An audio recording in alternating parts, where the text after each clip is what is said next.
कर्म तेरे अच्छे हैं तो किस्मत तेरी दासी है, और नीयत अगर अच्छी हो तो घर में मथुरा काशी है।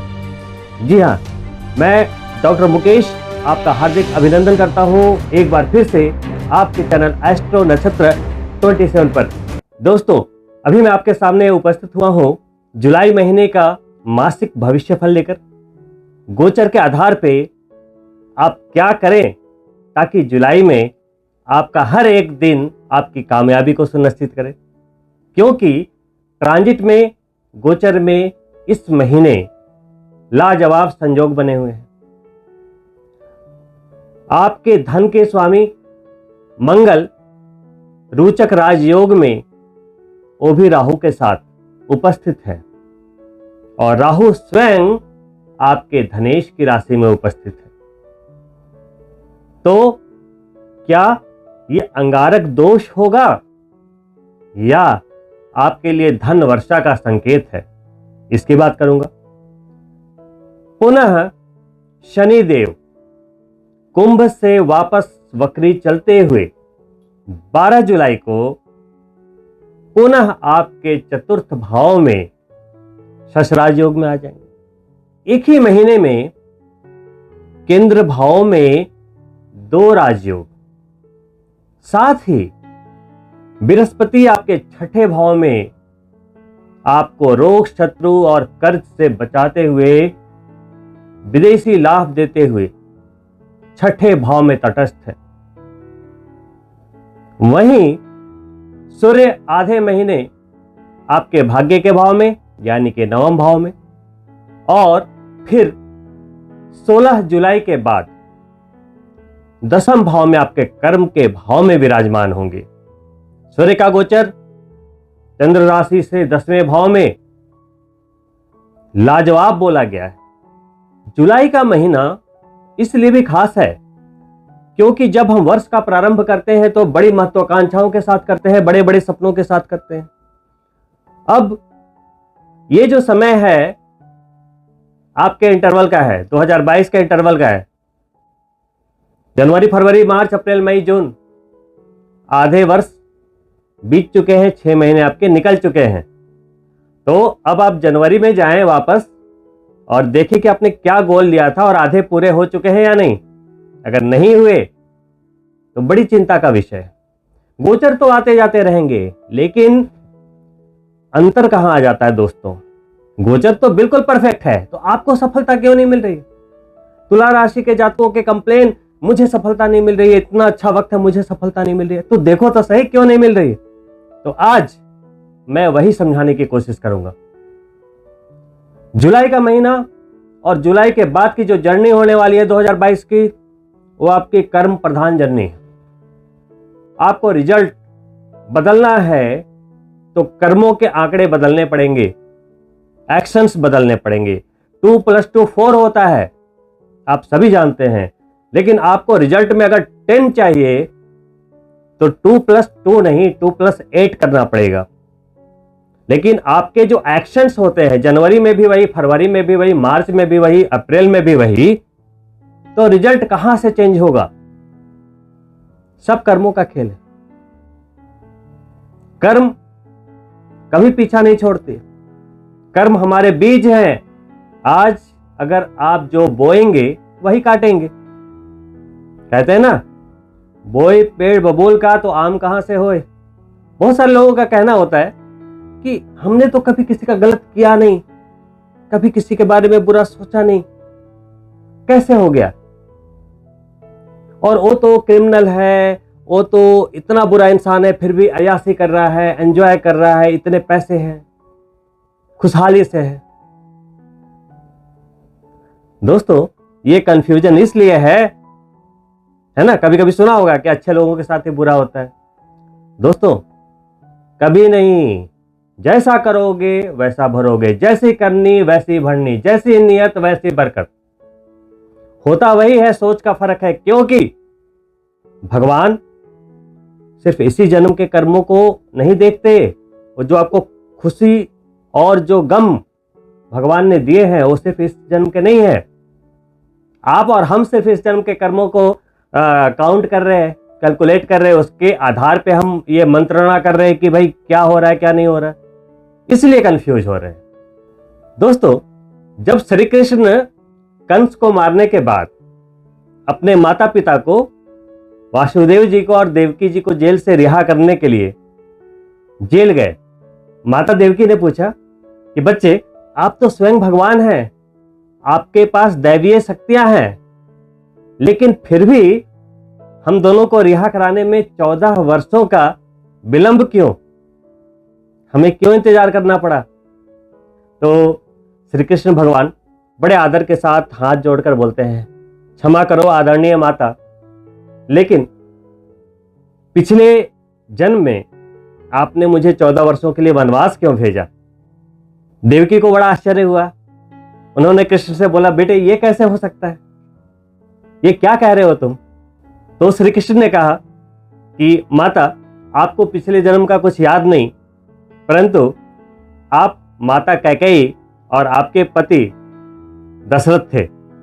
तो देवकी को बड़ा आश्चर्य हुआ, लेकिन उनके अंदर उत्सुकता आ रही थी कि फिर मैं अगर कैकेयी थी तो कौशल्या कौन है? तो श्री कृष्ण ने मुस्कुराते हुए बोला कि माता, मैया यशोदा ही कौशल्या है। पिछले जन्म में जब मैं वनवास गया था तो उनकी जो ममता और जिनके मातृत्व सुख से वो वंचित रह गई थी, वो उन्हें इस जन्म में मिला। तो दोस्तों, कर्म फल से देवता भी नहीं बच सकते। यही कारण है कि उन्होंने समय समय पर, वो चाहे रामायण हो या महाभारत हो, अपनी लीला के द्वारा हम मनुष्यों को, हम मानवों को ये संदेश दिया है कि देखो, अगर भगवान रहते हुए भी हमें कर्म करना पड़ा, मर्यादा को पालित करते हुए, चीजों को एक सामंजस्य में रखते हुए हमें कर्म करना पड़ा, नहीं तो क्या भगवान के पास तो इतनी शक्ति थी कि ऐसे चुटकी बजाते और काम हो जाता। रावण को मारने के लिए इतना क्यों कष्ट करना पड़ता, इतना बड़ा महाभारत क्यों होता? इतने पावरफुल थे श्री कृष्ण, इतने पावरफुल थे श्री राम, लेकिन उन्होंने यही दिखाया कि कर्म ही प्रमुख है। गीता में क्या लिखा है? सिर्फ कर्म कर्म कर्म कर्म। जुलाई महीने की ये प्रेडिक्शन के दौरान मैं आपको ये कर्म के बारे में क्यों समझा रहा हूं? क्योंकि जनवरी से जो अभी तक जून तक आप जो अपने गोल को नहीं पूरा कर पाए, उसमें जो लैकिंग है, जो कमी है आपके द्वारा, वो यहीं पे है, आपके एक्शंस में है। तभी मैं समझा रहा हूं कि इस महीने के गोचर जबरदस्त हैं। मैं अभी 1 तारीख को समझाकर चला जाऊंगा, आप 30 तक, अरे मेरे समझाने से नहीं होगा। आप जब वो 1 से लेकर 30 तारीख तक काम करोगे तो रिजल्ट्स निकल कर आएंगे, चलिए आगे बढ़ते हैं, बात करते हैं गोचर की और उनके फलों की। तुला राशि के जातकों के लिए आपके जन्म चंद्रमा पे केतु का गोचर है। केतु क्या है? पूर्व जन्म की असीमित ताकत, जो असंभव को भी संभव कर सकता है, लेकिन आपके बिना नहीं। मैं वही समझा रहा था। केतु का गोचर अभी आपके 6ठे भाव में विराजमान बृहस्पति के नक्षत्र में, यानी कि विशाखा नक्षत्र में है। जन्म चंद्रमा पर बैठा केतु आपको गजब की समझदारी, बहुत आगे तक सोचने की क्षमता के साथ साथ विदेश से लाभ के मल्टीपल आपको अवसर देने के लिए बैठा है जुलाई के महीने में। कैसे देगा मैं उसकी बात करूंगा, लेकिन मैंने अभी क्या समझाया कि केतु का गोचर सिर्फ आपके जन्म चंद्रमा पर नहीं, बल्कि विशाखा नक्षत्र में है, गुरु के नक्षत्र में है। गुरु जहां क्रिएटिविटी के स्वामी हैं, दाता है, आध्यात्म है, वहीं केतु भी मोक्ष है और आध्यात्म है। लेकिन साथ साथ ये बैठे हैं आपके राशि में। आपके राशि के स्वामी कौन है? शुक्र। उनकी पावर को बढ़ा रहे हैं। केतु का संबंध हो गया गुरु से, क्योंकि उनके नक्षत्र में गोचर कर रहे हैं और साथ में शुक्र की राशि में बैठे हैं। अब उनके सप्तमक रहने वाले राहु भरणी नक्षत्र में गोचर कर रहे हैं पूरा महीना, पूरा जुलाई। और भरणी नक्षत्र किसका है? शुक्र का। तो राहु और केतु का संबंध हो गया आपके स्वामी के साथ। वही मंगल जो आपके धनेश होते हैं, वो पहले केतु के नक्षत्र अश्विनी में गोचर करेंगे और उसके बाद भरणी में, फिर शुक्र के नक्षत्र में गोचर करेंगे। तो यहां भी शुक्र का संबंध आ गया, यहां भी शुक्र का संबंध आ गया। अब शनिदेव किसके नक्षत्र में गोचर कर रहे हैं? आपके धनेश मंगल के नक्षत्र घनिष्ठा में। और वहीं पे बृहस्पति देव छठे भाव में बैठकर किसके नक्षत्र में गोचर कर रहे हैं? शनिदेव के नक्षत्र में गोचर कर रहे हैं, उत्तर भाद्रपद नक्षत्र में। दोस्तों, अब बात करता हूं मैं आपके स्वामी शुक्र की।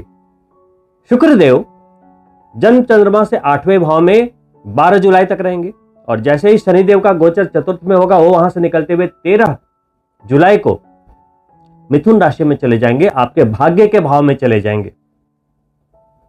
वहीं पे जो राजकुमार हैं बुध, वो तो बस एक दिन ही जुलाई जो है आपके अष्टम में, वो भी नवम में चले जाएंगे और वहां बुध आदित्य योग जारी रखेंगे, क्योंकि सूर्यदेव भी वहां पे गोचर कर रहे हैं। और सूर्यदेव आपके 16 तारीख तक वहीं रहेंगे, फिर कर्म भाव में, दशम भाव में गोचर करेंगे। तो जो सूर्य का गोचर होता है 3, 6, 10, 11 में बहुत अच्छा माना गया, खासकर 10 में बहुत अच्छा माना गया है, क्योंकि सूर्य है आपका कॉन्फिडेंस, सूर्य है पावर, सूर्य सर्वस्व है। और दशम भाव कर्म का भाव है, और कर्म में जब सूर्य की पावर और ब्लेसिंग आएगी, गजब हो जाएगा। शनिदेव उसको देख रहे हैं राजयोग बनाते हुए। मंगल सप्तम में राहु के साथ बैठ गया। अब आप बोलेंगे अंगारक दोष है कि रोचक राजयोग है? अभी मैंने क्या बोला कि जब कोई ग्रह राजयोग में आ जाता है तो दोष छोड़ देता है। तो अंगारक दोष ना सोचें आप। अंगारक दोष बना है सप्तम में, एनर्जी बढ़ी है। अंगारक दोष का मतलब क्या? अंगारा, अंगारा, गर्मी बढ़ गई। किस चीज में बढ़ गई भाई? मंगल क्या है? पावर हाउस, आपकी एनर्जी, जोश बढ़ेगा।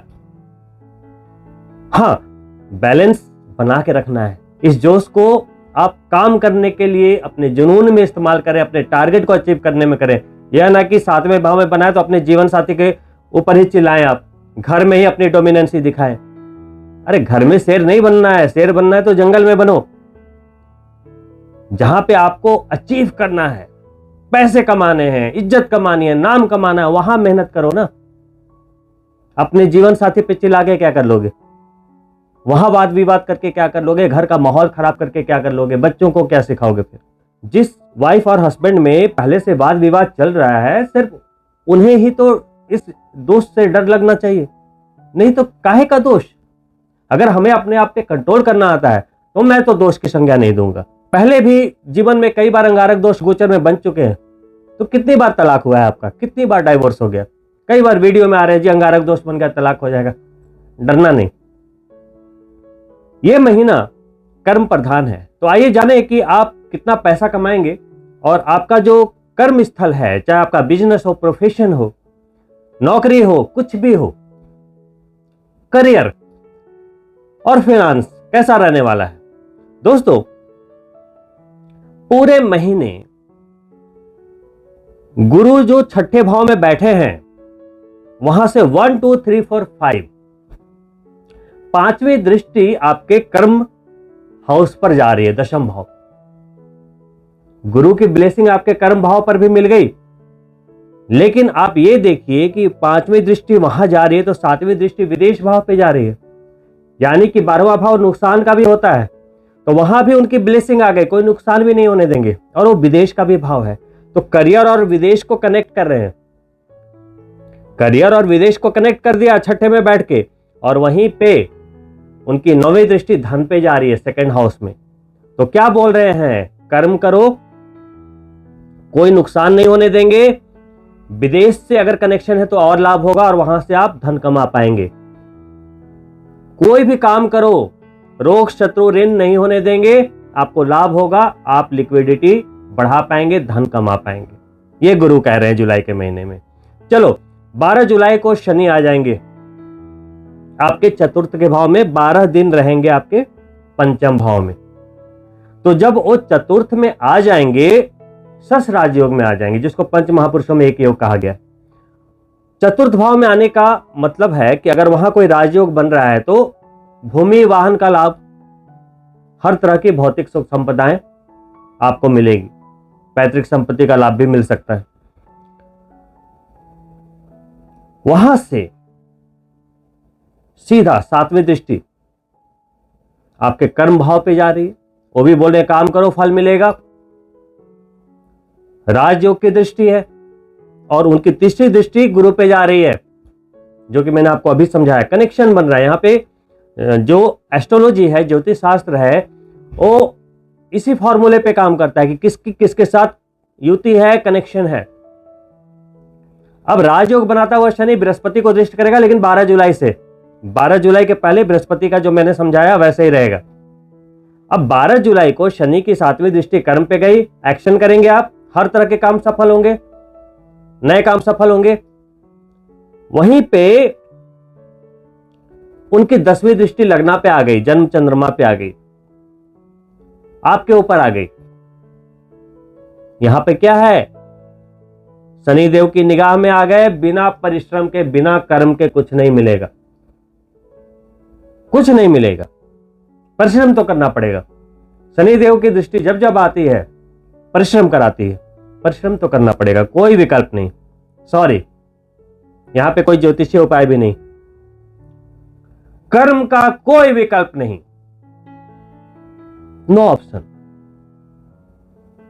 तो तुला राशि के जातक ज्यादातर वही दुखी रहते हैं जो आज का काम कल पे टालते हैं, कल का परसों पे।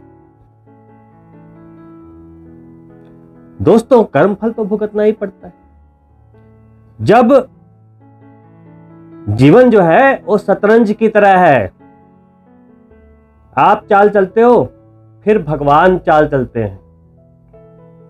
आपकी चाल कर्म कहलाती है और भगवान की चाल परिणाम। कब चेकमेट हो जाए कुछ समझ में नहीं आएगा, इसीलिए समझदारी से करना है। मनसा वाचा कर्मणा रूपी प्यादे को कैसे चलना है, बड़ा समझदारी से चलें। अब देखिए, बात फाइनेंस की हो रही है, कर्म की हो रही है। सीधी बात समझाऊं, जो काम करेंगे वहां पे शुभत्व रहेगा ही रहेगा, प्रॉफिट रहेगा ही रहेगा, काम बनेंगे ही बनेंगे, योजनाएं सफल होंगी ही होंगी, इन्वेस्टमेंट अच्छा रहेगा ही रहेगा। क्यों? धनेश मंगल भी 7वें भाव में अंगारक दोष जो बन रहा है वहां पे, और इन द सेम टाइम क्योंकि स्वराशि में है, केंद्र में है, तो रोचक राजयोग भी बन रहा है। अब यहां भी एक पंच महापुरुष योग बन गया। शनि की भी दृष्टि जा रही है, मंगल की भी दृष्टि जा रही है। चतुर्थ दृष्टि होती है मंगल की, शनि की 7वीं और मंगल की चतुर्थ, बृहस्पति की 5वीं। सब दृष्टियां कहां जा रही है? दशम पे। कैसे हो जाएगा कोई काम असफल? कैसे हो जाएगा? तो यही वो महीना है। मैं कहना क्या चाह रहा हूं, कल करेंगे नहीं, आज करना है, इसी महीने करना है, होएगा, काम बनेंगे। तो रोचक राजयोग बनाता हुआ मंगल, धनेश और शनि, बृहस्पति सबकी दृष्टि है कर्म पे। तो ये महीना है काम करने का, एक्शन करने का। अब बात करते हैं आपके स्वामी शुक्र की। दोस्तों, लाजवाब, अष्टम भाव में शुक्र छिपे हुए लाभ दे देता है, सरप्राइजेस देता है जिंदगी में, सरप्राइजेस देता है आपको। जिसकी वर्षों से तमन्ना थी वो भी मिल सकता है, वो भी मिल सकता है। राहु आपके धनेश की राशि में, केतु आपके लगन में, चंद्रमा में, आपकी जिंदगी में ऐसी अचीवमेंट इस टाइम में मिल सकती है जिसका आपको वर्षों से इंतजार था। खास करके शुक्र जुड़े हुए हैं कलाकारिता से। अगर आप एक्टर हैं, एक्ट्रेस हैं, फिल्मी दुनिया से जुड़े हुए, सोशल मीडिया से जुड़े हुए, राजनेता हैं, मिनिस्टर हैं या पॉलिटिक्स में किसी भी तरीके से जुड़े हुए हैं, एक बड़ी सफलता का इंतजार वर्षों से कर रहे थे, मिल जाएगी, मिल जाएगी। वहीं बुध आपके नवम भाव में, भाग्य के भाव में है, और शुक्र भी 13 जुलाई को वहां चले जाएंगे, पूरे जुलाई वहीं रहेंगे। तो जो लोग भाग्य का काम करते हैं आजमा लीजिए, शेयर का काम, बुध वहां पे है, फाइनेंस का जो भी काम है, सीए वर्ग के लोगों को भाग्य का लाभ मिलेगा, अच्छा चलेगा काम आपका, शेयर का काम बढ़िया चलेगा, जितने बैंकर्स हैं उनके प्रमोशंस हो सकते हैं अगर आपका प्रमोशन ड्यू है। अब सूर्य जो है वो 9th हाउस उसका दिग्बली है, वो 16 दिन तो वहां रहेंगे, उसके बाद 17 जुलाई को जाएंगे दशम में और 17 अगस्त तक 1 महीने पूरे वहां रहेंगे।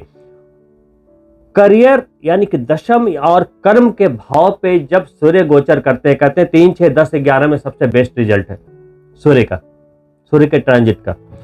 अब सूर्य आपका कॉन्फिडेंस है, आत्मविश्वास है।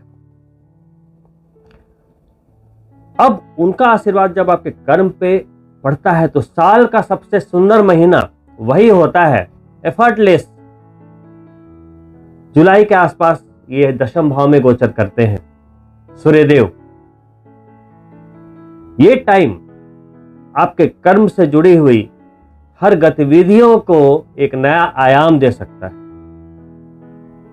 तो सूर्य के इस ब्लेसिंग को व्यर्थ न जाने दे। तो आपका करियर, फाइनेंस, पैसा इस महीने बहुत स्ट्रांग है। आपके धन के भाव पर धनेश की ही दृष्टि है, 7वें में बैठे हुए 8वीं दृष्टि से दृष्टि कर रहे हैं। बृहस्पति की 9वीं दृष्टि है और आपके जो स्वामी हैं वो अष्टम और नवम में गोचर करेंगे। सारा का सारा धन योग है। मैंने आपके करियर और धन के बारे में क्लियर कर दिया। अब बात करते हैं स्वास्थ्य की। दोस्तों, चूंकि केतु ऑलरेडी जन्म चंद्रमा पर गोचर कर रहे हैं, राहु सप्तम में गोचर कर रहे थे, अभी तक तो कोई प्रॉब्लम नहीं थी, लेकिन मंगल भी वहां पे चले गए तो बहुत ज्यादा पावर है वहां पे, उसकी दृष्टि भी आएगी आपके ऊपर, जिसको अंगारक दोष बोलते हैं। अगर अंगारक दोष कहीं पे प्रॉब्लम क्रिएट करेगा तो आपके स्वास्थ्य में कर सकता है। कैसे, मैं बताता हूं। ये थोड़ा क्रोध की अधिकता करेगा, थोड़ी जिद, एक जो अहंकार कह सकते हैं, ईगो को बढ़ावा देगा। अगर आप उसको कंट्रोल कर सकते हैं, कोई दोष का कोई अस्तित्व नहीं है, क्योंकि मंगल अभी रोचक राजयोग में है। लेकिन यहां पे उन लोगों को सावधान रहना पड़ेगा जिनको पहले से ब्लड प्रेशर है या हार्ट की कुछ भी प्रॉब्लम चल रही है, या जो बहुत ही शॉर्ट ट्रिगर हो जाते हैं, उनको थोड़ा आत्मसंयम की जरूरत पड़ेगी। उनको थोड़ा सा अपने आप को ट्रैक करना पड़ेगा। गुस्से पे नियंत्रण रखें, ये बहुत इंपॉर्टेंट रहेगा। वहीं पे शनि और सूर्य की दृष्टि भी 17 तारीख से एक दूसरे पे आएगी, तो वहां पे थोड़ी पेट से जुड़ी हुई समस्याएं निकल के सामने आ सकती है। और शनि की दृष्टि लग्न पे आने के कारण थोड़ा आपके बिहेवियर में लेथार्जी का अप्रोच आ सकता है, थोड़ी सुस्ती आ सकती है। तभी मैंने कर्म पे फोकस किया इस महीने आपके लिए।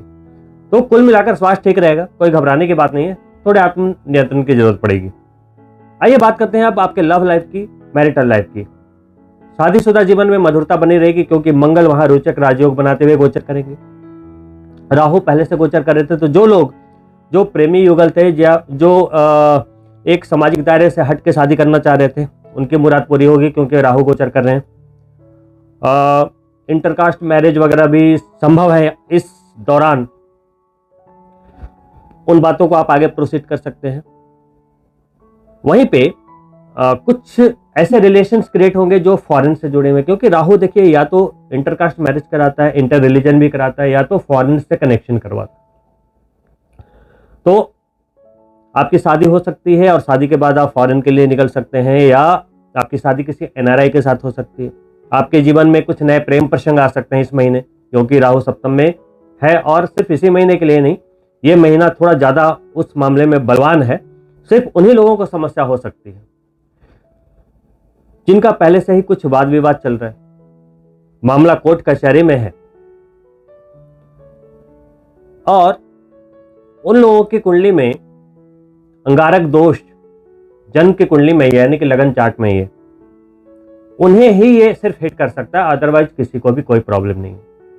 17 जुलाई के बाद शनि सूर्य भी एक दूसरे को देखेंगे तो इसको पितृदोष की भी संज्ञा दी गई है, लेकिन ये भी उसी को इफेक्ट करेगा जिसकी जन्म कुंडली में ये पितृदोष है।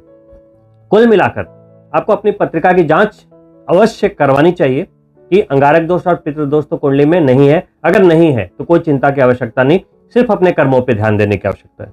कुल मिलाकर मैंने जो आपसे बात की, बात सिर्फ इतनी है कि आपकी सफलता उसी समय तय हो जाती है जब आप अपनी कर्म कुंडली देख लेते हो। अब ये कर्म कुंडली क्या है? लगन चार्ट से तो हमने देख लिया 12 भाव क्या है, लेकिन वो 12 भाव तभी सार्थक होंगे जब आप अपनी कर्म कुंडली को देखोगे। मान लो आपका सेकंड भाव धन का है, काम करोगे तभी तो धन आएगा। चतुर्थ भाव सुख का है, प्रॉपर्टी का है, वाहन का है, काम करोगे तभी तो आएगा। पंचम भाव प्यार का है, सातवां भाव पत्नी का है, प्यार और पत्नी तभी रहेंगे जब काम करोगे, नहीं तो वो भी भाग जाएगी। समझ रहे हो? तो नौवां भाव भाग्य का है, भाग्य भी तभी साथ देगा जब काम करोगे। लाभ का भाव, विदेश का भाव, सब कुछ दशम भाव से जुड़ा है। अब भगवान ने कुंडली तो बना दी, पॉइंट्स भी दे दिया, प्रारब्ध के पॉइंट्स भी दे दिए, अष्टक वर्गा के पॉइंट्स भी दे दिए कि जी आप करोड़पति बन सकते हो, अरबपति बन सकते हो। अब उसमें से सिर्फ 100% में 2-3% लोग ही कामयाब क्यों हो पाते? बाकी लोग यही क्यों बोलते रहते हैं कि जी तुला राशि सबसे खराब राशि है जी, सबसे ज्यादा स्ट्रगल होते हैं जी। मैं भी तुला राशि का हूं, मैंने भी स्ट्रगल किया है, असफल भी हूं। एक्शन पे भरोसा रखना है। दोस्तों, आपको यह समझना पड़ेगा, आज के रेमेडी मैं आपको समझा के जा रहा हूं, ये आपकी कर्म कुंडली कैसे काम करती है। आखिर 100% में 2% लोग क्यों कामयाब हो पाते हैं? आप जब देखते हो कोई बच्चा कंप्यूटर में गेम खेल रहा होता है, तो उस गेम में जब वो हारता है या जीतता है तो गलती किसकी होती है? आप ये तो नहीं बोलते ना कंप्यूटर खराब है या सॉफ्टवेयर खराब, क्या बोलते हो? फिर से ट्राई करो, जीतोगे आप। उसी तरीके से अगर हम गाड़ी ड्राइव कर रहे हैं और एक्सीडेंट हो गया तो क्या बोलते हैं कि मुझसे एक्सीडेंट हुआ, कार से तो नहीं हुआ ना, मैं चला रहा था। उसी तरीके से हम कोई भी काम करते, कोई भी जॉब बिजनेस करते, कुछ भी करते हैं, वो हमारी गलती होती। अब वो बच्चा कैसे गेम खेल रहा था, उसने कहीं गलती की होगी तभी वो हार गया। उसी तरीके से हमने भी ड्राइविंग करते समय कहीं गलती की होगी तो एक्सीडेंट हो गया। अब यहां पे क्या होता है, अगर हमने कोई बिजनेस स्टार्ट किया तो अगर वो बिजनेस नहीं चला तो पूरा का पूरा इल्जाम हम बिजनेस पे थोप देते हैं, जी वो नहीं चला, वो तो कमर्शियल मार्केट था, इतना लोन हो गया, हमारे कॉम्पिटिटर इतने थे, प्रोडक्ट खराब था, सारा का सारा ठिकरा जो है बिजनेस के सिर पे मढ़ दिया। कभी भी हम ये नहीं बोलते कि मुझसे हुआ। उसी तरीके से जॉब में अगर कोई प्रॉब्लम आई तो बॉस खराब है जी, ऑफिस खराब है, माहौल खराब है, सब खराब है, सैलरी कम है, ये है वो है, लेकिन कभी भी हम अपने आप को नहीं ब्लेम करते कि मैं खराब हूं या मेरे में एबिलिटी कहीं ना कहीं एबिलिटी की कमी है या मैं परफेक्शन नहीं दे पा रहा हूं बॉस को। उसी ऑफिस में दूसरे को तरक्की मिल रही है, आप सेल्फ एम्प्लॉयड है, आप मतलब हर जगह ये इक्वेशन काम करता है। तो जिस दिन हम ये सोचने लगेंगे कि इसी प्रोफेशन से दूसरे लोग कामयाब हैं, मैं क्यों नहीं हो रहा हूं, मैं क्यों नहीं हो रहा हूं, तो वहां पे आपको ट्रांजिट कैसा है, समय कैसा है, मैंने बता दिया, लेकिन उसके साथ आपको अपने आप से तालमेल बिठाना पड़ेगा। सबसे इंपॉर्टेंट है एक्शन, और अपने आप के एक्शन को हाउ टू कैसे करें उस पर ध्यान देना। इन सभी के बावजूद आपने सब कुछ बढ़िया से किया हुआ है, परफेक्शन से काम कर रहे हो, गोचर भी अच्छा है, आपने सारे प्लैनेट्स की रेमेडीज कर रखी है, फिर भी अगर काम नहीं बन रहे हैं, प्लीज एक बार आप अपने घर के वास्तु को जरूर चेक कीजिए। साथ ही आपको यह देखना बहुत ज्यादा जरूरी है कि क्या आप अपने कुल देवता या कुल देवी की पूजा करते हैं या नहीं करते। आप अपने पितरों को तर्पण करते हैं या नहीं करते हैं, पितरों का श्राद्ध करते हैं या नहीं करते हैं। क्योंकि सारे देवता खुश हो जाएं, सारे गोचर एकदम परफेक्ट भी हो जाएं, अगर आपसे कुल देवता या कुल देवी नाराज है या आपके पितृ नाराज हैं या घर में वास्तु दोष है, तो कहीं ना कहीं लाइफ में स्ट्रगल रहता है। इसलिए जाते जाते मैंने आपको थोड़ा सा यहाँ फोकस किया है कि अगर आप यहाँ पे अगर कहीं लैग कर रहे हैं तो प्लीज ध्यान दीजिए। तो दोस्तों, इन्हीं शब्दों के साथ मैं आपसे अनुमति चाहूंगा। अगर आप हमारे चैनल से नए जुड़े हैं तो कृपया सब्सक्राइब करें, और अगर मेरे द्वारा दी गई जानकारी आपको पसंद आई हो तो लाइक करें और अपने मित्रों के लिए शेयर भी करें। जल्द ही मिलता हूं आपसे। नमस्कार।